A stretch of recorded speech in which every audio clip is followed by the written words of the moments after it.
नमस्ते बच्चों। पिछली बार हम पाठ पढ़ रहे थे, पाठ 7 अनमोल वचन। इसके जो कवि हैं ये दादू दयाल हैं। तो बच्चों इन्होंने कुछ उपदेश दिए हैं जो कि बहुत ही, इनके जो पद हैं, जो इनकी साखी है उसमें काफ़ी अच्छा इन्होंने जो है बताया है कि गूढ़ बातें, मनुष्य के जीवन की कुछ गूढ़ जो कि एकदम से गहराई में अगर जाएंगे तो उसमें हमें जो है बहुत कुछ देखने को मिलता है, बहुत कुछ अनुभव सीखने को मिलते हैं। तो कुछ हम लोग आगे बढ़ने से पहले देख लेते हैं थोड़े शब्दार्थ। जैसे कर का मतलब हाथ होता है, कलेश का अर्थ होता है कष्ट, और मसीती का अर्थ होता है मस्जिद, और देहुरा का मतलब होता है मंदिर। तो बच्चों चलिए आगे का जो हमारा जो आगे के पद रह गए थे उनको चलिए देखते हैं।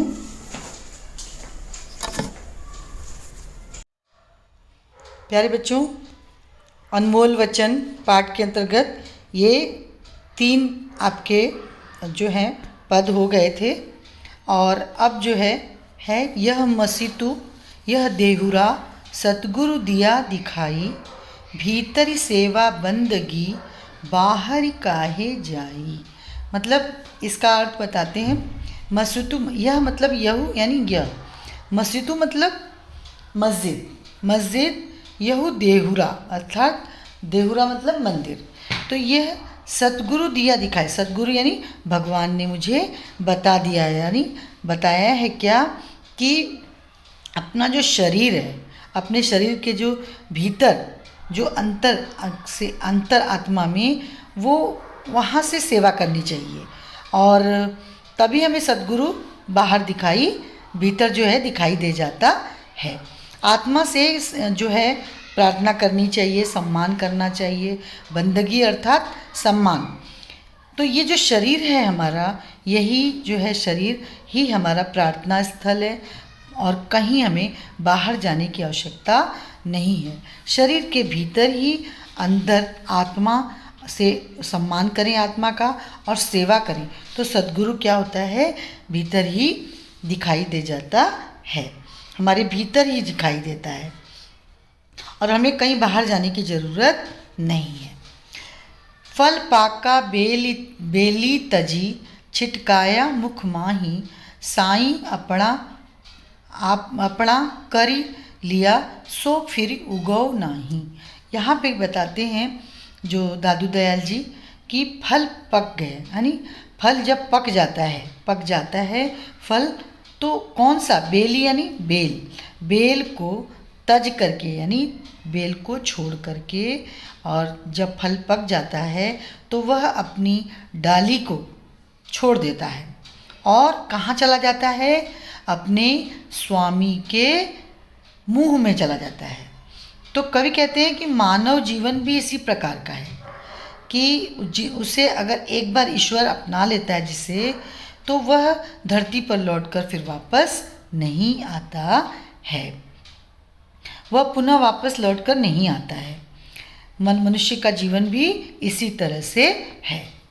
दादू इस संसार में ये द्वय रतन अनमोल, एक साईं एक संत जन, इनका मोल न तोल। देखिए कितनी अच्छी बात कही है कि एक एक जो पद है बच्चों, उनमें बहुत ही जो इनके पद हैं बहुत ही अच्छे हैं और एकदम दिल को छूने वाले हैं।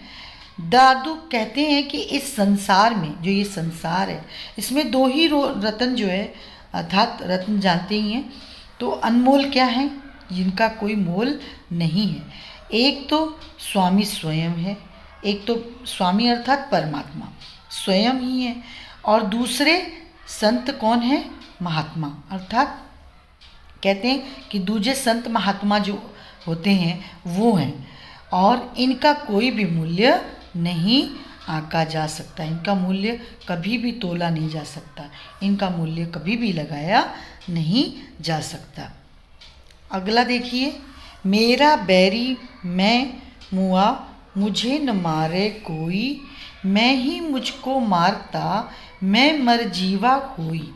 यहाँ पे कितनी अच्छी बात बोली है कि कहते हैं कि संत दादू दयाल जी कहते हैं कि मनुष्य का शत्रु उसका अपना जो अपना अहंकार है, अपना जो अहंकार अर्थात उसका घमंड है होता है, इस अहंकार को, इस घमंड को कोई दूसरा नहीं मार सकता। मानव के अहंकार को वह स्वयं ही मार सकता है। मतलब मनुष्य चाहे तो अपना अहंकार खुद खत्म कर दे। अहंकार की ये विशेषता होती है कि वह मर कर भी जी जाता है। कई बार हमारा अहंकार क्या होता है, हम मार देते हैं लेकिन फिर से वो क्या हो जाता है, जी जाता है, वो पुनः जीवित हो जाता है। तो यहाँ पर बहुत अच्छी बात उन्होंने कहा, बैरी यानी जो है दुश्मन। मेरा जो बैरी है वो शत्रु, यानी कि मैं मुआ मुझे न मारे कोई, मैं ही मुझको मारता। मनुष्य को मैं जो है अहंकार वही मारता है और वही उसको क्या हो जाता है, पुनः जीवित हो जाता है।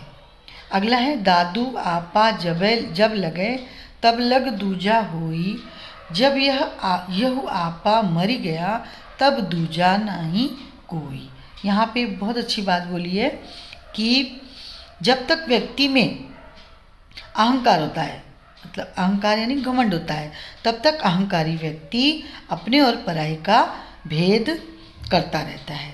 और जब व्यक्ति अपने अहंकार पर विजय प्राप्त कर लेता है, अर्थात उसका अहंकार दूर हो जाता है, तब उसमें अपने और पराये का ये जो भेद है वो सब समाप्त हो जाता है। यानी जब उसका घमंड दूर हो जाएगा तब तक जो है, तब वो चाहे तो वो खुद ही करेगा। वो घमंड को दूर करना है तो वो खुद करेगा। और अहंकारी व्यक्ति जो होता है वो क्या करता है, भेद करता है, यानी दूसरों में और अपने में जो है वो जो भिन्न बताता है। लेकिन जब उसका वही अहंकार जब दूर हो जाता है, सबको वो अपना मानने लगता है, तो उससे क्या होता है कि उस अपने और पराये का जो भेद है उसके अंदर, वो क्या हो जाता है, बिल्कुल ख़त्म हो जाता है। इसके बाद है बच्चों कि आपको देखिए शब्द वाटिका, सैन इशारा, बैन वाणी शब्द, दिया दीपक, घीव घी, कलेश का अर्थ क्या होता है, कष्ट दुख, बंदगी का अर्थ होता है वंदना सम्मान पूजा, पाका का अर्थ होता है पका, द्वय का अर्थ होता है दोनों, मुआ का अर्थ होता है मृत समाप्त, आपा का अर्थ होता है अहं घमंड, घमंड जो होता है वह। अब आपको इसमें जो है उत्तर लिखने हैं, वो तो आपको लिख लिए होंगे आपने, फिर भी अगर आपको समझाना है तो मैं समझा दूंगी थोड़े से कि गुरु अपनी सीख किस प्रकार समझाते हैं। गुरु अपनी सीख पहले मन ही मन समझा कहते हैं, फिर उसे आँखों के संकेतों से समझाते हैं। शिष्य अगर फिर भी नहीं समझ पाता है तो उसे अपनी वाणी के द्वारा वो समझाते हैं। दान देना क्यों आवश्यक है? दादू जी के अनुसार दान देने में मनुष्य की भलाई होती है, अतः सभी के द्वारा दान देना चाहिए। जिसने हाथ उठाकर दान नहीं दिया है उसके हाथ में देने के बाद भी उसके हाथ में कुछ नहीं बचता है। फिर उसके बाद है संसार में कौन से दो रत्न अमूल्य हैं? संसार में दो रत्न कौन से हैं? एक तो संसार में साईं और दूसरे संतजन, यह दो अमूल्य रत्न हैं। दादू जी ने बैरी किसे कहा है? दादू जी ने अहंकार को बैरी कहा है। अब देखिए बच्चों, आपको दादू जी द्वारा दी गई सीख क्या है? पहली सीख गुरु के उपदेशों के अनुसार चलने की सीख दी गई है। फिर दूसरा उपकार करने की सीख दी गई है। तीसरा ईश्वर हमारे अंदर है, उसे प्राप्त करने के लिए बाहर भटकने की आवश्यकता नहीं है। फिर चौथा है मानव को अपने अहंकार पर नियंत्रण रखने की सीख दी है। अब पद्यांश है, इस अर्थ में आए शब्द लिखो। नयन को नैन, कष्ट का क्या है? कलेश, शत्रु का बैरी, और मरना का क्या आएगा? जो है मृत।